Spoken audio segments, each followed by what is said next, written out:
세금이 엄청나게 많이 나오게 된다. 버틸 수 있을까요? 절대 버틸 수가 없습니다. 엄청난 재산상의 큰 손실이 발생이 된다. 1안보다 반드시 2안으로 가셔야만 성공할 수 있고, 부동산 고민 문자로 자세하게 보내주시면 추첨을 통해서 여러분들에게 월수금 정확한 해답으로 찾아뵙도록 하겠습니다.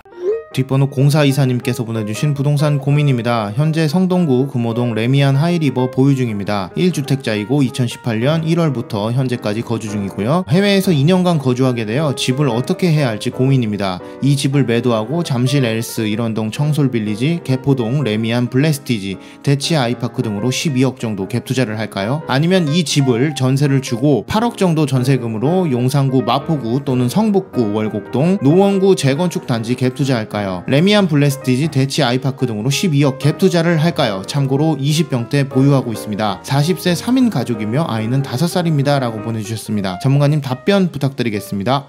네, 일단 답변부터 드리도록 하겠습니다.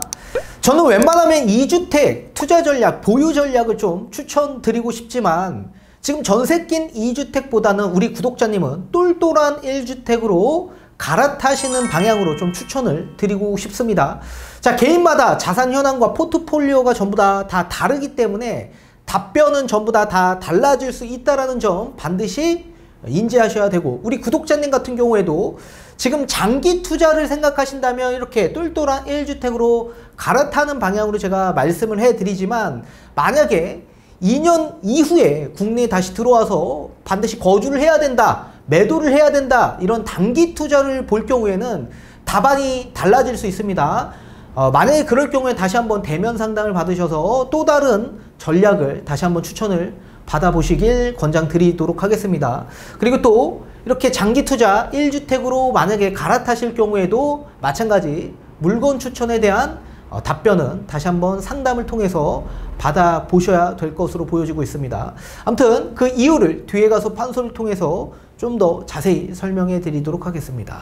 자, 우선 1안에 대해서 좀 먼저 말씀을 도와드리도록 하겠습니다. 이게 장기 투자를 생각하고 접근을 했을 때를 가정해서 제가 말씀을 좀 도와드리도록 하겠습니다. 일단 A라는 아파트인 금호, 이 레미안 하이리버 아파트에 거주 중에 있다라고 하셨습니다. 그리고 플러스 B라는 아파트, 이 B라는 아파트인 강북 재건축 아파트를 투자 목적으로 보고자 하신다라고 하셨습니다. 그래서 우리는 2주택 투자 전략으로 전략을 세우는 게 어떠냐라고 그렇게 문의를 주셨는데, 저는 반대 의견을 드렸습니다. 그 몇 가지 이유를 좀 말씀을 해 드릴 텐데, 자, 첫 번째는 일단 A 아파트, 이 금호 레미안 아파트 거주 중에 있다가 우리는 전세를 주는 방향이죠. 그죠? 이 전세 주는 데 있어서 언젠간 이 전세 보증금도 상환해 줘야 할 부채인 겁니다. 부채. 그리고 두 번째, B라는 아파트를 취득하는 데 있어서 이 B라는 아파트도 마찬가지 전세 레버리지를 이용해서 우리는 매수하는 전략이기 때문에 B라는 아파트에 부채가 또 발생이 되는 겁니다. 여기 플러스 B라는 아파트에 투자하는 데 있어서 투자 금액은 우리 구독자님의 오로지 현금에서 발생되는 게 아니죠. 이 투자 금액은 어디서 발생된 겁니까? 1번인 A의 전세, A 부채에서 발생이 된 겁니다. 그리고 세 번째, 우리는 A와 B 이 두 채를 보유하는 데 있어서 고가 2주택자가 되는 거죠. 고가 2주택이 되면 어떤 상황이 발생되냐면 세금이 엄청나게 많이 나오게 된다. 지금 조정대상 지역 일대에 거주하고 계시는데, 조정대상 지역 일대에 우리 같은 아파트와 비슷한 가액인 고가주택을 취득한다라고 한다면 취득세가 8%대죠. 그뿐만 아니라 재산세는 공시가격이 계속적으로 상승하면 재산세는 늘어나는 구조고, 종부세는 앞으로 계속적으로 나오는 구조가 되는 거고, 또 양도세도 마찬가지 매도하는 데 있어서 중과 제도를 적용받아 우리는 양도를 할 겁니다. 따라서 앞으로 세금적인 부담이 계속적으로 늘어나는 구조가 된다. 자, 그렇다면 만약에 우리가 1안으로 가게 될 경우에 나중에 해외에 아마 주재원 같으신데 2년 동안 해외 거주하고 계시다가 2년 이후에 국내로 들어오셔서 어딘가에 거주하실 텐데 아마도 월세로 갈 가능성이 매우 높아질 수밖에 없겠죠. 그럼 월세는 계속적으로 나가는 구조가 되는 거고, 또 여기에 세금은 세금대로 계속적으로 늘어나는 구조가 된다. 그리고 우리는 부채가 또 있죠. 전세 보증금을 상환해 줘야 할 부채가 있는 거다. 따라서 지출이 앞으로 계속적으로 늘어나는 구조가 되는데, 만약에 이런 상황에서 집값이 본격적으로 대세 하락장에 진입해서 집값이 하락하게 된다면 어떻게 될까요? 버틸 수 있을까요? 절대 버틸 수가 없습니다. 자, 지금 우리는 강북 재건축이 되는 아파트인 이 초기 재건축 아파트에 아마 투자를 하실 생각으로 있어 보이시는데, 이 강북 재건축 아파트를 취득하는 목적 자체가 뭡니까? 이거 시세 차익 목적으로 투자를 한 거죠. 차익 목적으로 투자를 했는데 차익은커녕 집값이 하락하면 어떻게 됩니까? 이 버티기 어렵다는 얘기예요. 지금 B 아파트에 B의 전세 부채만 있는 게 아니라 A에 있는 A 부채도 함께 있는 겁니다. 그러면 B 아파트의 집값이 하락하는 순간 우리 구독자님은 B의 재건축 아파트만 재산상 손실이 발생되는 게 아니라 A에 있는 금호 레미안 아파트의 부채도 함께 포함되어 있는 거기 때문에 엄청난 재산상의 큰 손실이 발생이 된다. 또 여기에 지금 강북 재건축 아파트 같은 경우에는 제가 뭐라 그랬습니까? 이건 시간적인 소요가 굉장히 많이 발생되는 사업이고, 시간도 많이 발생이 되면서 투자 금액도 많이 들어갔고, 또 투자 금액만 많이 들어가는 게 아니라 나중에 집값이 떨어질 때 낙폭이 엄청나게 클 수밖에 없다. 낙폭이 큰 이유는 전세가율이 굉장히 낮기 때문에, 매매가 대비 전세 가격이 굉장히 낮기 때문에 낙폭이 굉장히 클 수밖에 없다. 제가 그렇게 얘기하지 않았습니까? 따라서 이 재건축 상품을 우리는 투자성 상품으로 취득하는 순간 시간은 시간대로 경과되는데 지출은 지출대로 계속적으로 늘어나는 구조인데, 이게 어느 정도 우리가 해지를 하려면, 지출에 대한 해지를 하려면 집값이 상승해 줘야 되는데 상승하긴커녕 집값이 떨어진다? 이건 무조건 쥐지입니다. 한 채가 아니라 이거는 그냥 와르르 두 채 전부 다 무너질 가능성이 있기 때문에 우리 구독자님 굉장히 위험성이 있습니다. 지금 자녀까지 있어요. 부부간의 이견 충돌도 굉장히 큽니다. 한 분은 매수하자 했고 한 분은 보류하자고 했습니다. 근데 매수하자고 하신 분이 집값이 떨어지면 어떻게 돼요? 완전 죄인 되는 거죠. 여기에 지금 5살 자녀까지 있어요. 과연 버틸 수 있을까요? 버티기 어렵다. 자, 이번에는 2안입니다. 2안.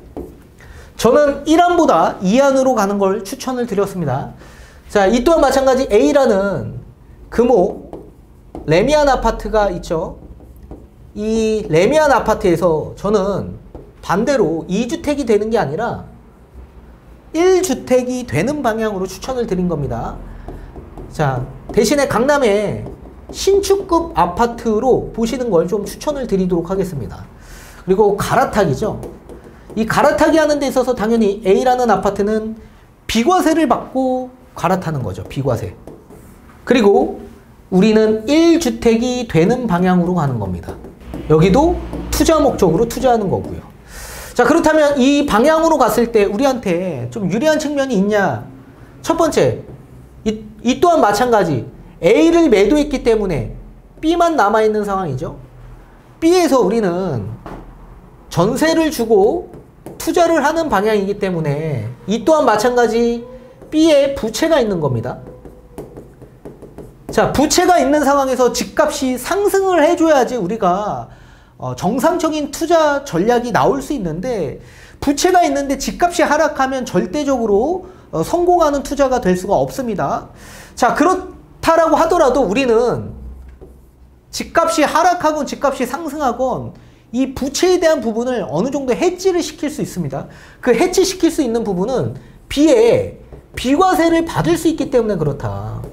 그럼 B에서 어떻게 비과세를 받을 수 있냐? 이 전세보증금이 워낙 높은데 이 전세보증금을 상환해 줄 자금이 없으시죠? 없으셔도 우리는 상생임대인이라는 혜택을 받아볼 수가 있기 때문에 거주하지 않아도 2년 거주하지 않아도 우리는 비과세를 받을 수 있다. 따라서 2022년 12월 31일까지 우리 구독자님은 우리 구독자님 명의로 전세 계약을 체결하는 신규 계약으로서 우리는 투자에 임하신다라고 한다면 상생 임대인으로 4년 이후부터는 언제든지 매도해도 우리는 비과세를 받을 수 있는 요건이 충족이 되는 거죠. 따라서 거주하지 않아도 비과세를 받을 수 있고 또 1주택으로서 우리는 세금적인 부담이 줄어들었다. 취득하는 데 있어서도 마찬가지.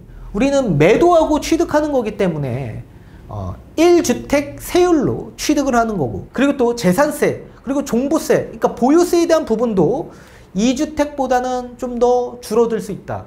그리고 양도세도 마찬가지 비과세를 받을 수 있는 부분이 있기 때문에 세금적인 부분이 굉장히 줄어든다. 그리고 네 번째, 자산의 총량이 그러면 줄어들었냐라고 봤을 때 자산 총량이 오히려 늘어났다.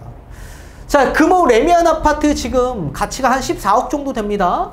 강북 재건축 아파트도 한 그 정도의 주택 가액이라고 한다면 한 20억대 후반 정도 될 것으로 보여집니다. 자, 그런데 강남의 신축 아파트 지금 얼마 정도 합니까? 30억이 다 넘어가죠.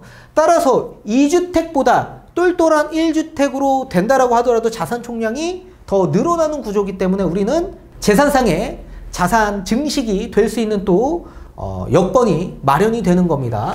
자, 그리고 만약에 집값이 하락한다라고 하더라도 이 대세 하락장이 찾아와서 집값이 하락한다라고 하더라도 심리적 부담이 있습니까? 없습니까? 심리적 부담이 하나도 없다. 지금 이란처럼 월세는 계속적으로 꾸준히 나가는데 세금은 세금대로 계속적으로 증가가 되면서 부채에 대한 압박이 굉장히 커집니다. 근데 강북 재건축 투자한 아파트에서 낙폭이 엄청나게 커요. 여기서 무너지면 이 아파트만 무너지는 게 아니라 A에 있는 아파트도 함께 무너지는 상황이기 때문에 낙폭이 큰 아파트에서 심리적 부담이 굉장히 커질 수밖에 없죠. 그래서 집값이 떨어지면 실패할 가능성이 매우 높겠지만 우리는 1주택을 보유하는 전략으로서 세금적인 부담이 하나도 없고 또 전세에 대한 부담 이거 뭐 부채 언젠가는 상환해 줘야 되지 이게 뭐 지금 당장 상환하는 문제가 아니지 않습니까? 그리고 우리가 뭐 주택담보대출을 받아서 뭐 이자에 대한 심리적 압박이 엄청나게 큰 것도 아닌 상황이고 또 이란보다 자산 총량이 훨씬 더 큰 똘똘한 1주택 그것도 거주하지 않아도 비과세를 받을 수 있는 상황이기 때문에 당연히 심리적 부담이 하나도 없다.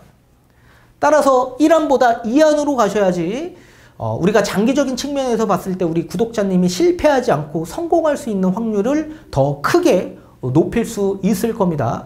따라서 장기적인 관점에서 봤을 때 1안보다 반드시 2안으로 가셔야만 성공할 수 있고 단기적인 나중에 2년 뒤에 국내에 들어와서 거주해야 된다. 그 전략은 다시 한번 대면 상담을 받으셔서 전략 수정을 하시길 바라겠습니다.